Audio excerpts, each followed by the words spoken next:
On termine notre émission avec Fenêtre sur l'emploi pour parler de formation, pour parler du CPF, du compte personnalisé de formation, vous savez, ce qui vous donne accès à une formation individualisée. On en parle avec Jean-François Giré. Bonjour Jean-François. Bonjour. Très heureux de vous accueillir, directeur général du CEREC. On va parler avec vous de ce chiffre, commençons par le début, moins de 3% des entreprises alimentent volontairement ce CPF. Que se passe-t-il? D'abord, un petit mot quand même sur votre institution, parce qu'elle est importante, une sorte de tour de contrôle de données, d'observatoire qui est le CEREC. C'est quoi le CEREC exactement? Alors le CEREC, c'est un établissement public administratif sous double tutelle, ministère de l'Éducation et ministère du Travail. Et notre rôle, c'est de faire des études, des enquêtes sur la relation formation-emploi. Auprès des individus, on étudie les parcours, auprès des entreprises également, on étudie leurs pratiques RH, notamment dans le cadre de la formation. Voilà, globalement. Ce chiffre-là, il vous a surpris parce que le CPF s'est institutionnalisé, il y a eu beaucoup d'abus. Les choses se sont un peu resserrées, France Compétences a serré la vis. Il y a moins d'utilisation du CPF et pour autant, les entreprises ne savent pas qu'elles peuvent abonder le CPF? Oui, effectivement, les entreprises ne savent pas pour différentes raisons. Et là encore, on parle des entreprises de plus de 10 salariés. Parce qu'effectivement, quand on parle des entreprises de moins de 10 salariés, les chiffres sont infimes. Hein, c'est moins de 0,1%, quoi. On voit une différence tout de même quand même entre les très grandes entreprises. Donc on voit bien que celles qui disposent d'un service RH, elles ont compris le système. Elles ont compris tout à fait le système. Le problème, effectivement, pour les autres qui ne savent pas, alors on a à peu près, dans notre étude, 70% des entreprises qui ne savent pas ou qui ne connaissent pas ou peu le dispositif et donc qui n'y vont pas. Et ça, c'est réellement un problème. C'est le problème de premier ordre. Faisons un peu de pédagogie. On reviendra ensuite sur les stratégies RH et les objets de demande des salariés. Ça peut devenir des RH, ça peut devenir des salariés. La demande vient de plusieurs axes. Mais d'abord, l'outil en lui-même, pour que les RH qui nous regardent comprennent comment ça marche, comment ils peuvent faire. Comment ça marche? Alors, comment ça marche? Il faut effectivement, c'est un abonnement du CPF. Donc, les salariés reçoivent donc, le CPF. Chaque année? Chaque année. Et les entreprises ont la possibilité d'abonder ce compte personnel. 800 €, c'est ça?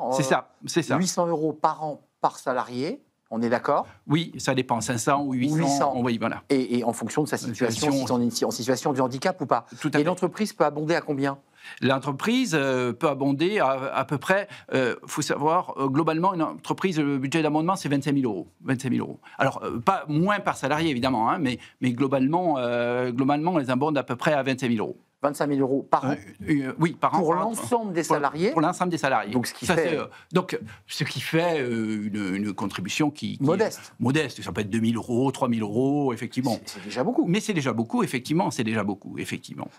Les usages liés à la stratégie RH, soit l'entreprise décide d'elle-même de faire bouger ses compétences et donc elle va utiliser ou demander aux salariés d'utiliser son CPF, on est bien d'accord? Oui. Mais il y a aussi l'autre situation, c'est le salarié qui demande à être formé. On est bien d'accord? Tout à fait. Et là, effectivement, on a un peu des typologies d'usage du CPF différentes. Dans un cas, c'est à peu près 20%. C'est le salarié qui demande, et en fait, l'entreprise va effectivement sélectionner un peu le salarié, et forcément, ça crée des inégalités derrière. C'est souvent des petites entreprises qui voient arriver un salarié avec une demande précise, et donc, au cas par cas, l'entreprise va gérer ça et va accepter donc de doter le CPF. Vous qui avez un regard, je dirais, de chercheur, d'expert à travers le CEREC, est-ce que le CPF a encore de belles années devant lui ou est-ce que le CPF, en tant qu'outil de formation, est en difficulté? Le CPF n'est pas forcément en difficulté, c'est une expérience originale. Je ne pense pas que ça existe dans beaucoup de pays. A priori, il y a assez peu de pays où il y a ce choix individuel qui donne le choix individuel à avoir, effectivement, c'est ce portefeuille pour les salariés. Donc, c'est une expérience originale. Et donc, de mon point de vue, effectivement, c'est quand même assez intéressant. S'il est pensé en termes également d'équité, parce qu'un des problèmes, on n'en a pas parlé jusque-là, c'est le fait qu'effectivement, tous les salariés n'ont pas les mêmes chances d'accès au CPF.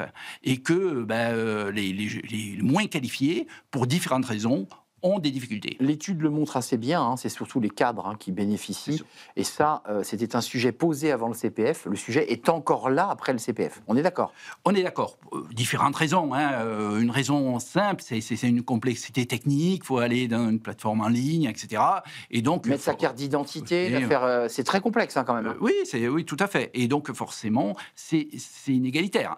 Et après, deuxième point, certaines entreprises exigent un retour d'investissement et considèrent que le retour d'investissement le plus élevé est pour les cadres. Le fameux ROI, qui est toujours très difficile à évaluer pour une formation. Enfin, c'est pas le directeur général du CEREC qui dira le contraire. C'est très complexe d'évaluer le ROI d'une formation. C'est extrêmement complexe.